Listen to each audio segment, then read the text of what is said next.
Assalamualaikum warahmatullahi wabarakatuh. Perkenalkan, nama saya Tiara Nabila Wondu, NIM 2100269, Prodi PGSD, kelas RA2B, mata kuliah Konsep Dasar IPA, dengan dosen pengampu Ibu Ika Evitasari Aris MPD. Di video kali ini saya akan membahas tentang apa itu panca indera, jenis-jenis panca indera, bagian dan fungsi panca indera. Baik, yang pertama ada indera penglihat atau yang disebut mata. Mata adalah organ penglihatan yang mendeteksi cahaya. Mata sederhana melakukan apa-apa tetapi hanya menentukan apakah lingkungan terang atau gelap.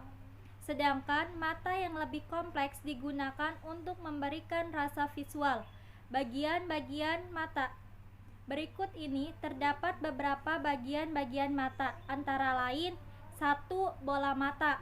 Bola mata ini dikelilingi oleh 3 lapis dinding. Ketiga lapis dinding ini dari luar ke dalam.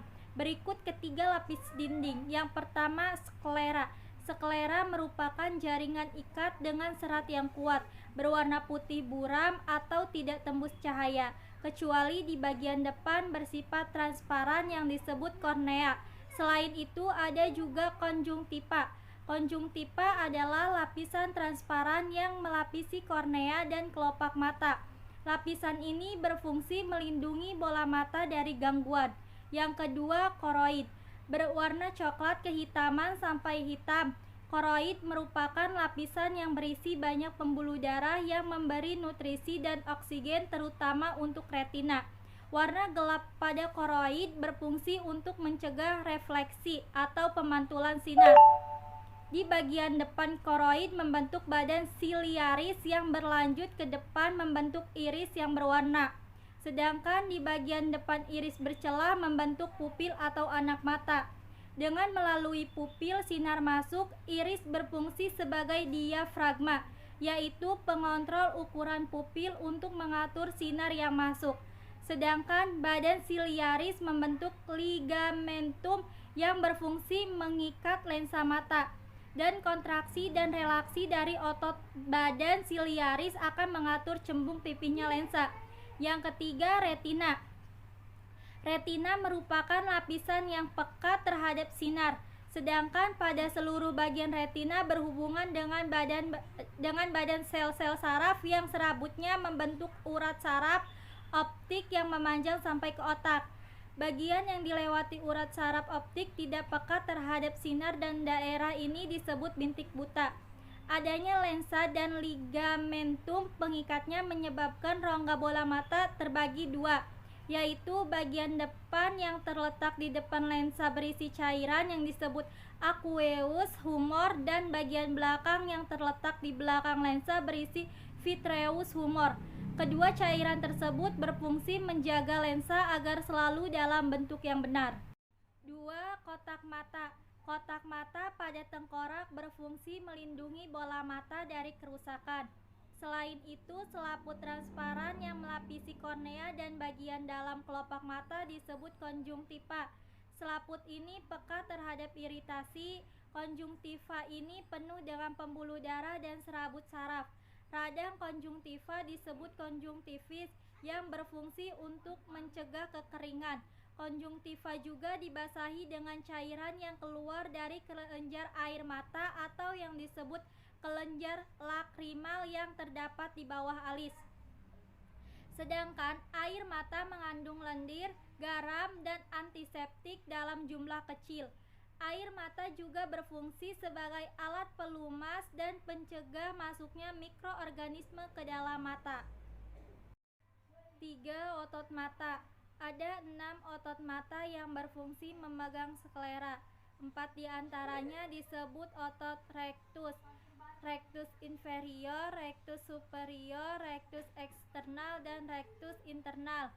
Otot rectus berfungsi menggerakkan bola mata ke kanan, ke kiri, ke atas, dan ke bawah.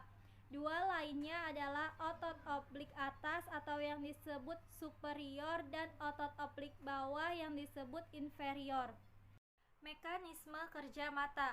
Cara kerja mata manusia pada dasarnya sama dengan cara kerja kamera, kecuali cara mengubah fokus lensa. Sinar yang masuk ke mata sebelum sampai di retina mengalami pembiasan 5 kali, yaitu waktu melalui konjungtiva, kornea, aqueous humor, lensa, dan vitreous humor. Pembiasan terbesar terjadi di kornea. Bagian mata normal, bayang-bayang benda akan jatuh pada bintik kuning, yaitu bagian yang paling peka terhadap sinar. Ada dua macam sel reseptor pada retina, yaitu sel kerucut yang disebut sel konus dan sel batang yang disebut sel basilus.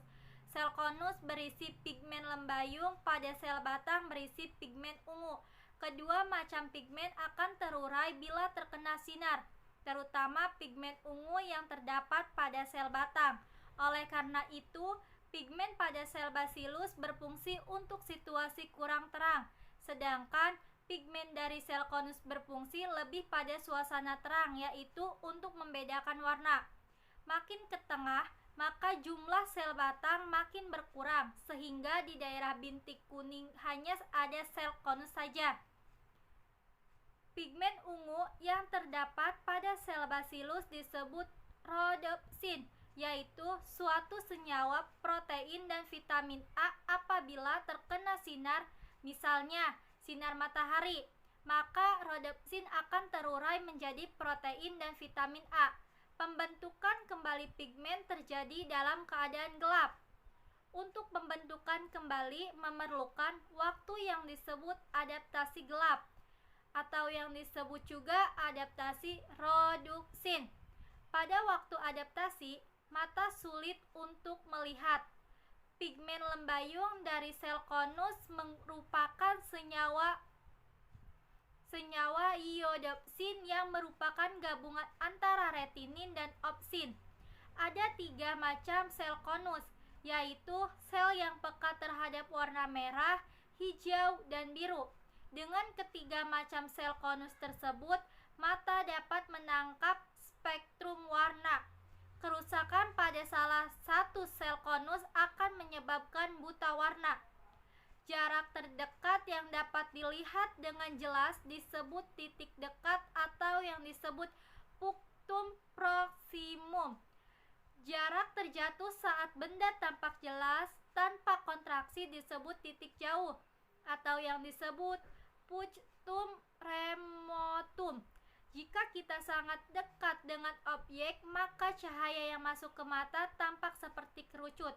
Sedangkan jika kita sangat jauh dari objek, maka sudut kerucut cahaya yang masuk sangat kecil sehingga sinar tampak paralel. Baik sinar dari objek yang jauh maupun yang dekat harus direfraksikan atau dibiaskan untuk menghasilkan titik yang tajam pada retina agar objek terlihat jelas. Pembiasan cahaya untuk menghasilkan penglihatan yang jelas disebut pemfokusan. Kelainan atau penyakit pada mata. Kelainan atau penyakit pada mata antara lain presbiopi, hipermetropi, miopi, astigmatisme, katarak, imeralopi, dan lain sebagainya. Yang kedua, indera pencium atau hidung. Dalam anatomi, hidung adalah penonjolan pada vertebrata yang mengandung lubang hidung yang menyaring udara untuk bernapas. Hidung sebagai suatu istilah dapat juga digunakan untuk menunjukkan ujung sesuatu, seperti hidung pada pesawat terbang. Hidung adalah yang paling menonjol pada wajah, yang berfungsi udara pernapasan, menyaring udara, bernapas menghangatkan udara, juga memainkan peran dalam resonansi suara. Hidung adalah organ sensorik manusia menanggapi rangsangan seperti bau atau bahan kimia dalam bentuk gas. Dalam rongga hidung ada bau serabut saraf yang dilengkapi dengan sel penciuman.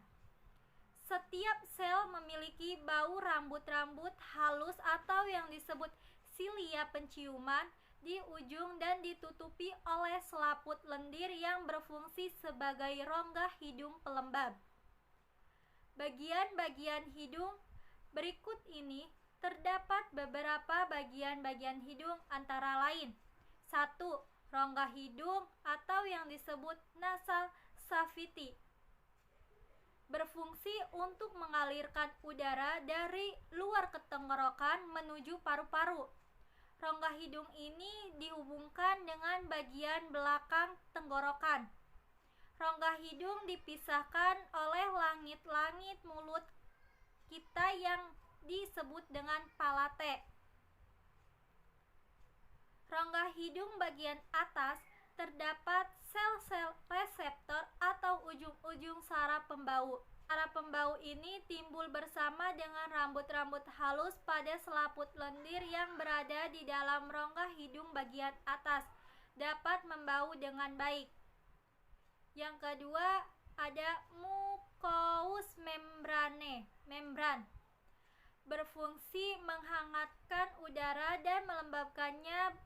Bagian ini membuat mucus atau lendir atau ingus yang berguna untuk menangkap debu, bakteri, dan partikel-partikel kecil yang lainnya yang dapat merusak paru-paru. Fungsi hidung. Berikut ini terdapat beberapa fungsi hidung sebagai berikut: sebagai alat penciuman, sebagai saluran pernapasan, sebagai resonator, sebagai regulator atau pengatur, dan sebagai protektor atau pelindungan. Mekanisme kerja hidung. Indera penciuman mendeteksi zat yang melepaskan molekul-molekul di udara. Di atap rongga hidung terdapat olfactory epithelium yang sangat sensitif terhadap molekul-molekul bau, karena pada bagian ini ada bagian pendeteksi bau atau yang disebut smell receptors. Reseptor ini jumlahnya sangat banyak, ada sekitar 10 juta. Ketika partikel bau tertangkap oleh reseptor, sinyal akan dikirim ke the olfactory bulb melalui saraf olfactory. Bagian inilah yang mengirim sinyal ke otak dan kemudian diproses oleh otak. Bau apakah yang telah tercium oleh hidung kita? Apakah itu harumnya bau sate padang atau menyengatnya baunya selokan? Kelainan atau penyakit pada hidung. Terdapat beberapa kelainan atau penyakit pada hidung, antara lain angiofibroma juvenil, papilloma juvenil, rinitis allergisa, sinusitis, salesma, dan influenza, anomsia, dan lain sebagainya. Yang ketiga, indera pendengar atau telinga. Telinga adalah organ yang mampu mendeteksi, mengenali suara, dan juga peran lebih besar dalam keseimbangan dan posisi tubuh. Telinga pada hewan vertebrata memiliki dasar yang sama dari ikan ke manusia, dengan beberapa variasi sesuai dengan fungsi dan spesies. Setiap vertebrata memiliki sepasang telinga terletak simetris satu sama lain pada sisi yang berlawanan di kepala untuk menjaga keseimbangan dan lokalisasi suara.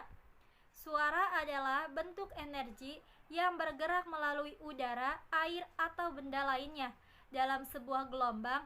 Meskipun telinga yang mendeteksi suara, pengakuan dan interpretasi fungsi yang dilakukan di otak dan sistem saraf pusat. Terdengar stimuli disampaikan ke otak melalui saraf yang menghubungkan telinga dan saraf otak yang disebut saraf vestibulococlearis. Bagian-bagian telinga. Berikut ini terdapat beberapa bagian-bagian telinga, antara lain: 1. Telinga luar. Telinga luar meliputi daun telinga atau yang disebut pinna, liang telinga yang disebut meatus auditorius externus, dan saluran telinga luar. Bagian daun telinga berfungsi untuk membantu mengarahkan suara ke dalam liang telinga dan akhirnya menuju gendang telinga. Rancangan yang begitu kompleks pada telinga luar berfungsi untuk menangkap suara, dan bagian terpenting adalah liang telinga. Saluran ini merupakan hasil susunan tulang rawan yang dilapisi kulit tipis. Di dalam saluran ini terdapat banyak kelenjar yang menghasilkan zat seperti lilin yang disebut cerumen atau kotoran telinga. Bagian saluran yang memproduksikan sedikit cerumen yang memiliki rambut. Pada ujung saluran terdapat gendang telinga yang meneruskan suara ke telinga dalam. Daun telinga manusia mempunyai bentuk yang khas, tetapi bentuk ini kurang mendukung fungsinya sebagai penangkap dan pengumpul getaran suara. Bentuk daun telinga yang sangat sesuai dengan fungsinya adalah daun telinga pada anjing dan kucing, yaitu tegak dan membentuk saluran menuju gendang telinga. 2. Telinga tengah. Bagian ini merupakan rongga yang berisi udara untuk menjaga tekanan udara agar seimbang.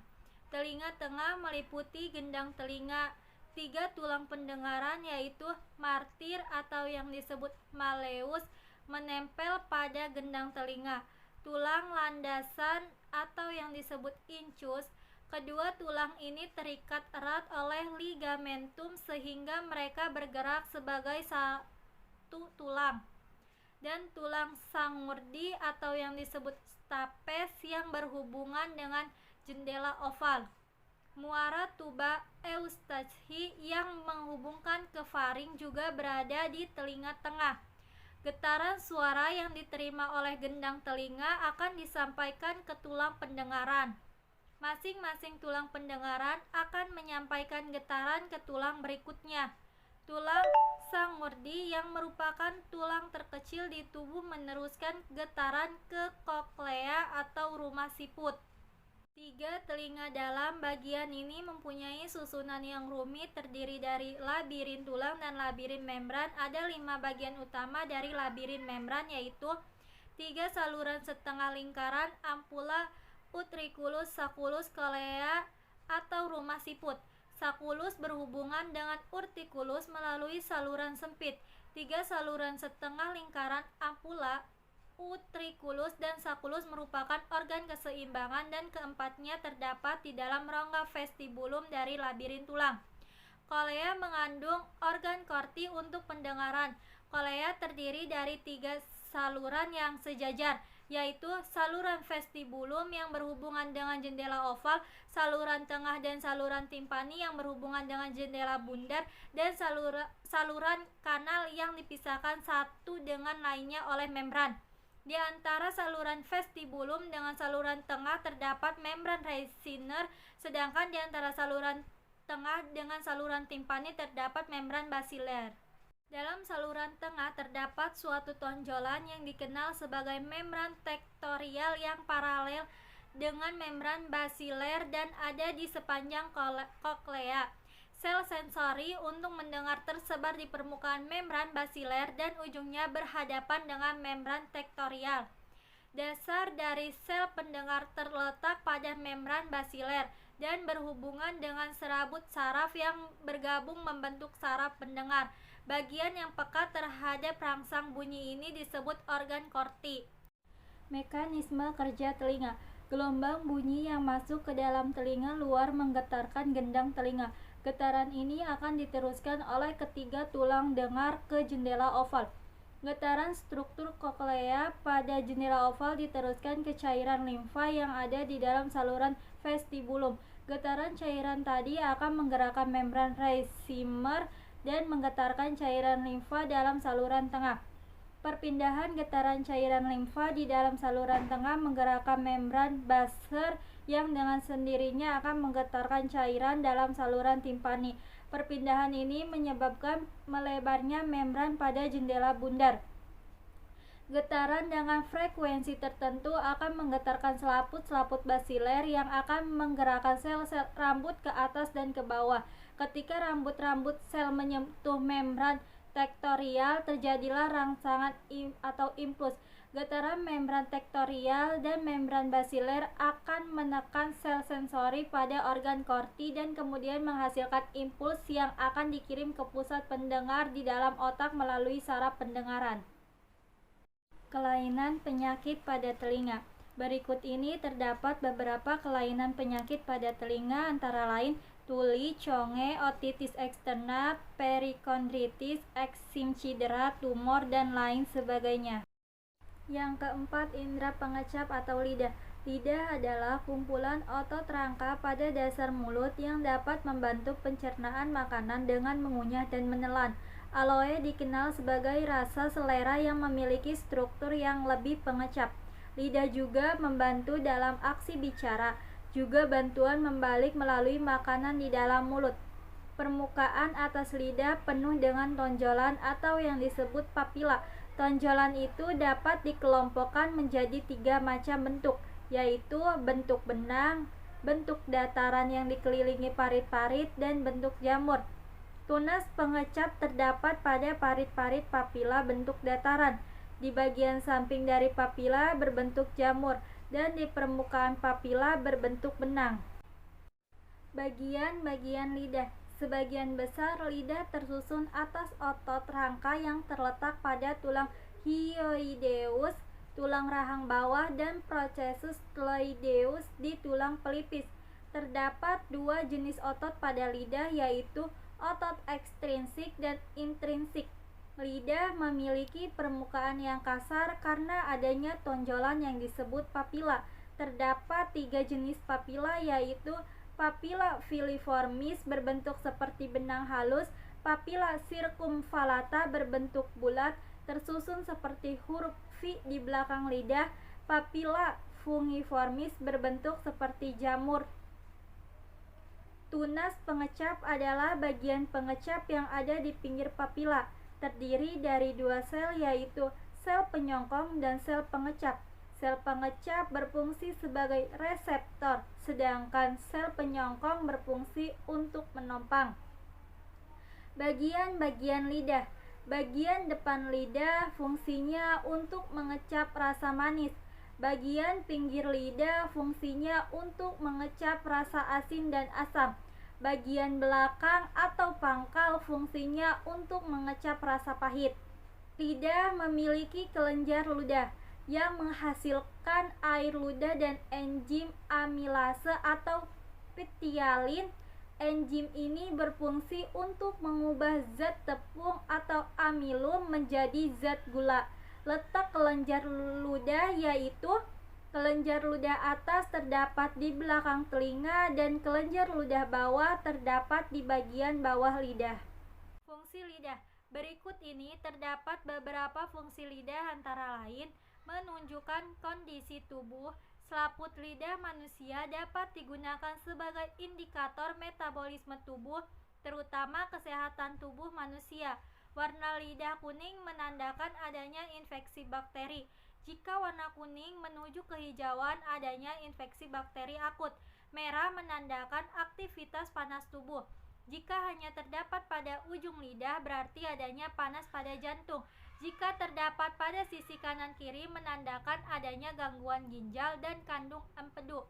Ungu berarti adanya aktivitas statis darah. Darah tidak lancar dan ada gangguan. Biru menandakan adanya aktivitas dingin yang menyebabkan statis darah. Bentuk lidah tipis. Jika bentuk lidah tipis dan berwarna pucat, menandakan defisiensi atau kekurangan. Darah yang berhubungan dengan hati semakin pucat, semakin parah gangguan hati tebal.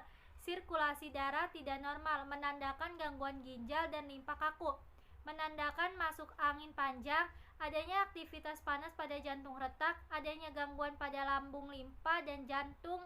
Membasahi makanan di dalam mulut, mengecap atau merasakan makanan, membolak-balik makanan, menelan makanan, mengontrol suara, dan mengucapkan kata-kata. Mekanisme kerja lidah. Makanan atau minuman yang telah berupa larutan di dalam mulut akan merangsang ujung-ujung saraf pengecap. Oleh saraf pengecap, rangsangan rasa ini diteruskan ke pusat saraf pengecap di otak. Selanjutnya, otak menanggapi rangsang tersebut sehingga kita dapat merasakan rasa suatu jenis makanan atau minuman. Kelainan atau penyakit pada lidah. Berikut ini terdapat beberapa kelainan atau penyakit pada lidah, antara lain oral candidosis, atrophic glossitis, geographic tongue, fissured tongue, glossoprosis, dan lain sebagainya. Yang kelima, indera peraba atau kulit. Kulit adalah perasa sentuhan dalam kulit yang ujung saraf dari sentuhan. Tidak semua permukaan kulit adalah alat sebagai peraba sensitif. Bagian yang paling sensitif adalah ujung jari dan bibir. Kulit dapat membedakan kasar, halus, panas, dingin, dan nyeri. Kulit manusia terdiri dari epidermis, dermis, dan hipodermis. Kulit berfungsi sebagai alat ekskresi karena kelenjar keringat atau yang disebut kelenjar sudorifera yang terletak di lapisan dermis. Bagian-bagian kulit. Kulit terdiri dari lapisan luar yang disebut epidermis dan lapisan dalam atau lapisan dermis. Pada lapisan epidermis tidak terdapat pembuluh darah dan sel saraf. Epidermis tersusun atas 4 lapis sel, yaitu stratum germinativum berfungsi membentuk lapisan di sebelah atasnya. Stratum granulosum yang berisi sedikit keratin yang menyebabkan kulit menjadi keras dan kering. Selain itu, sel-sel dari lapisan granulosum umumnya menghasilkan pigmen hitam atau melanin. Kandungan melanin menentukan derajat warna kulit, kehitaman atau kecoklatan. Stratum lucidum merupakan lapisan yang transparan. Stratum corneum merupakan lapisan yang paling luar. Fungsi kulit. Berikut ini terdapat beberapa fungsi kulit, antara lain proteksi sebagai mekanisme pertahanan non-spesifik. Epidermis terdiri atas sel imun khusus yang disebut sel Langerhans. Sel ini memfagosit antigen yang masuk dan beredar ke jaringan limfoid, dengan demikian menstimulasi respon imun. Pigmen melanin melakukan beberapa proteksi terhadap sinar ultraviolet dari cahaya matahari yang berbahaya. Regulasi suhu tubuh saat laju metabolisme meningkat. Suhu tubuh meningkat dan saat laju metabolisme menurun, suhu tubuh menurun juga. Untuk memastikan suhu ini tetap konstan, keseimbangan dipertahankan di antara panas yang dihasilkan tubuh dan panas yang hilang pada lingkungan. Pengeluaran panas yang hilang melalui kulit dipengaruhi oleh perbedaan antara suhu tubuh dan lingkungan. Jumlah permukaan tubuh yang terpapar udara dan jenis pakaian yang dikenakan. Sebagian besar panas yang hilang dari tubuh terjadi pada kulit. Sebagian kecil panas hilang di udara, urin, dan feses. Pengendalian suhu tubuh pusat di medula oblongata mengendalikan diameter arteri kecil dan arteriola sehingga sejumlah darah bersirkulasi di kapiler pada dermis. Saat suhu tubuh meningkat, kapiler kulit berdilatasi dan darah tambahan di dekat permukaan meningkat. Panas yang hilang melalui radiasi konveksi dan konduksi. Pembentukan vitamin D. Substansi perubahan dasar lipid di kulit adalah 7:D hidrokolesterol dan sinar ultraviolet dari matahari yang mengubahnya menjadi vitamin D. Substansi ini beredar di darah dan digunakan bersama kalsium dan fosfat dalam pembentukan dan pemeliharaan tulang. Sensasi reseptor sensori terdiri atas ujung saraf di lapisan dermis yang peka terhadap sentuhan, tekanan, suhu atau nyeri. Stimulasi membangkitkan impuls saraf di saraf sensoris yang dihantarkan ke korteks cerebri. Sebagian area memiliki reseptor sensoris lebih banyak daripada area lain, misalnya di bibir dan ujung jari. Mekanisme kerja kulit. Rangsangan yang dapat diterima kulit berupa sentuhan panas, dingin, tekanan, dan nyeri. Ketika kulit menerima rangsang tersebut diterima oleh sel-sel reseptor. Selanjutnya, rangsang akan diteruskan ke otak melalui urat saraf. Oleh otak, rangsangan akan diolah. Akibatnya, kita merasakan adanya suatu rangsang. Otak pun memerintahkan tubuh untuk menanggapi rangsangan tersebut. Kelainan atau penyakit pada kulit. Berikut ini terdapat beberapa kelainan atau penyakit pada kulit, antara lain jerawat, panu, kades, dan lain sebagainya. Cukup sekian dari saya. Wabillahi taufiq wal hidayah, waridha wal hinayah, usikum bitaqwallah. Wassalamualaikum warahmatullahi wabarakatuh.